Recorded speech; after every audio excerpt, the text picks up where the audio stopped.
Day 77, I'm reading If God is Love, page 88. We may cringe at such a charge, though how can we deny it? On earth, bishops and pastors, who were all men, were the representatives of God. God spoke to them. They spoke to the congregation. Men were the heads of their households. Women were to be submissive to the men. They were never allowed to teach or preach when men were present. Children were to be seen and not heard, especially during the Sunday morning sermon. In this system, family life allegedly mediated the divine order.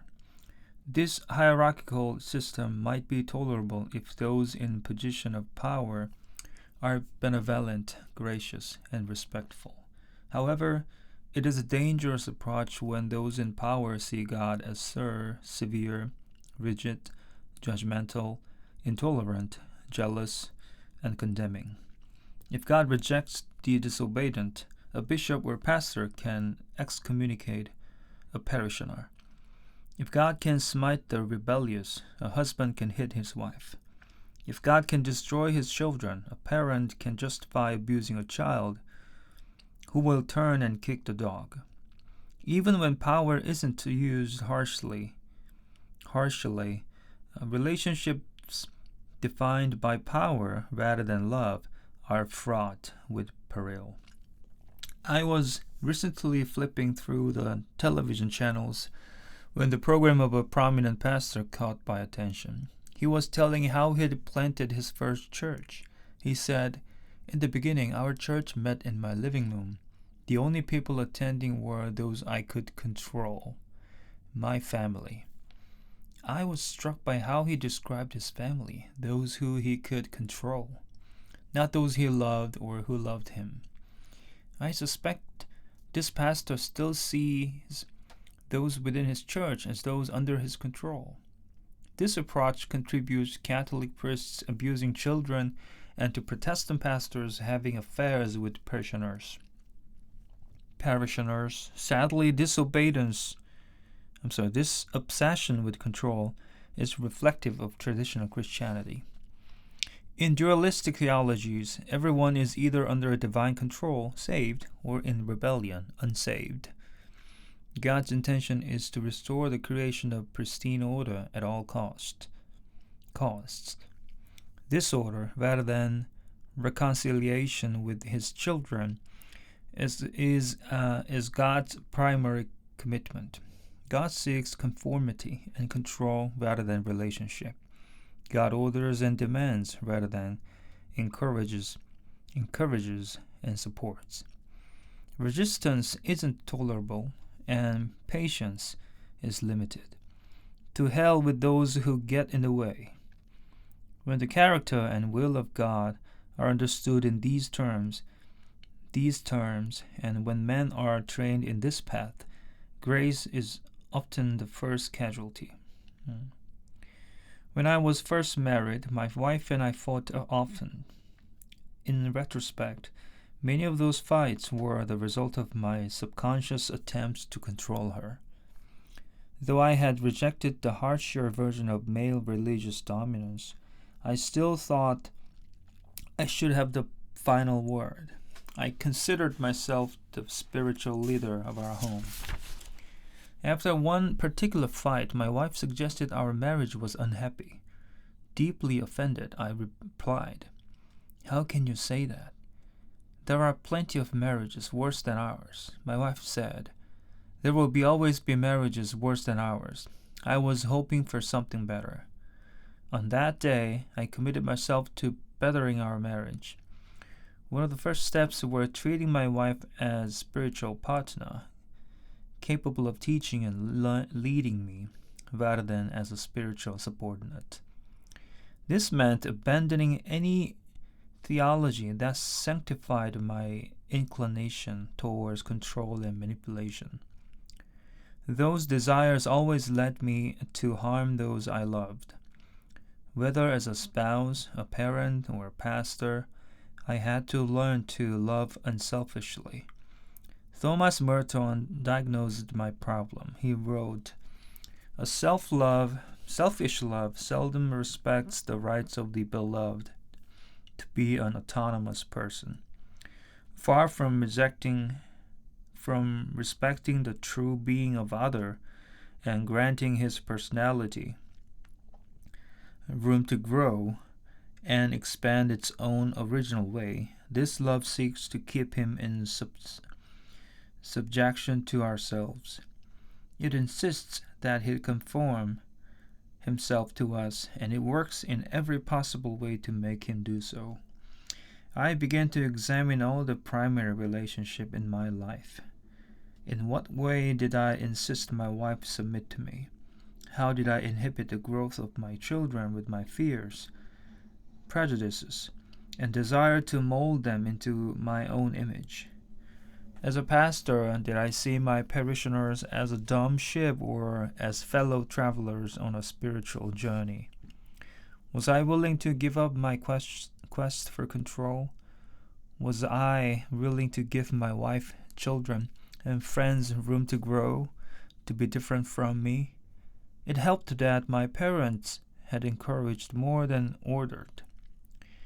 Marrying a talented and independent woman challenged my selfishness. Churches that didn't expect their pastors to stand on pedestals tempered by my temptation toward power. Most of all, my growing awareness of God's unconditional love for me enabled me to love others more fully. If God wasn't severe, rigid, judgmental, intolerant, jealous, and condemning, I had no excuse for such behavior. If God was patiently and graciously working in the lives of all people to draw them towards wholeness, I too must love them with such tenacity.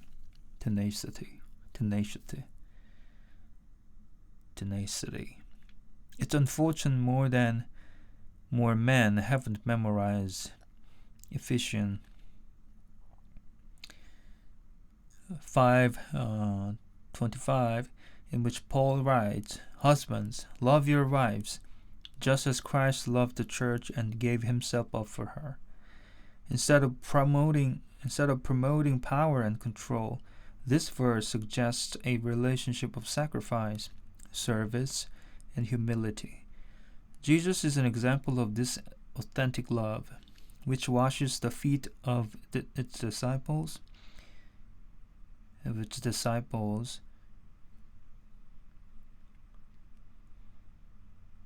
serves rather than demanding service, and considers others worthy of deepest respect. In Dan Brown's best-selling novel, The Da Vinci Code, he suggests Jesus was married to Mary Magdalene. In fairness to his critics, the historical evidence for such a claim is weak. It is the theological argument that is much stronger. How credible are Jesus' words about love and marriage? Unless he experienced the joy and struggle of this most intimate of human relationships. I don't know whether Jesus was married or not, but it's clear he understood himself as a servant as much as a leader. When we take up the crown and scepter, we ignore the example of Jesus and do damage to those around us. When we take up the crowns and scepter, we ignore the example of Jesus and do damage to those around us. The crown and scepter. I no longer seek to control my wife. Well, at least not as often. I try to create a space for her to question, explore, and become the person God intends her to be.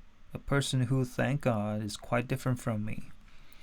I encourage and challenge, but try not to manipulate or compel. I no longer see our differences as a threat, but as a gift. They help me see the world in new ways. This transition was more difficult with my children. In one sense, a parent does have a responsibility to train up a child in the way he should go.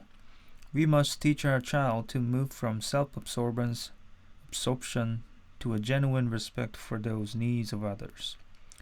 All the great religions try to instill certain core values in their children: nonviolence, honesty, and compassion. Regrettably, all the great religions have limited the scope of these core values by carefully defining who merits love and who doesn't. But whenever we compromise our core values, we have moved from training to indoctrination, in which right thinking and conformity are valued over grace. Often this indoctrination is motivated by a desire to control and manipulate. Some parents seek to mold their children into copies of themselves. They see their children's individuality as a threat and demand their total submission. Religion, for these parents, is a manipulative tool. Dualistic religion, with its threat of hell and damnation, is especially coercive. These parents are willing to damn their own children rather than tolerate any differences. What the hell? Okay, I should stop here. Please correct me if you can. Thank you.